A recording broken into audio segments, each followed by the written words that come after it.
So if you remember, the player has the option to go while holding. We have it currently set so that if you're holding the spacebar, if you jump, once you've caught on and you jump from a hang position, you'll simply go through it if you're still holding it. And with all the different angles, let's make sure we kind of walk through those just so you can understand.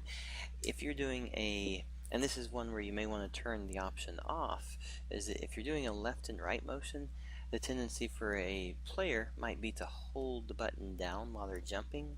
Well, if that was the case on this one, if I held the jump button down, then that means that when he hits the side, I'm actually holding it so he'll go past it.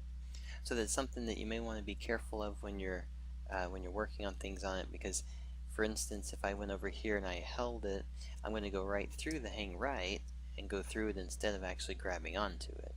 So something similar to that, just be sure that you're kind of paying attention to how the user is going to be playing it and how they're actually going to be working with it, because that could actually cause an issue for, like, for instance, going back and forth between a wall. For the jumping up and down, though, when you're going through this one, it tends to be more ideal, is that if you have if you've got multiple pieces, you may find yourself wanting to make sure you keep the option available. So when we get to here, just as if for instance, you may want to be able to say that the player can jump through and drop down.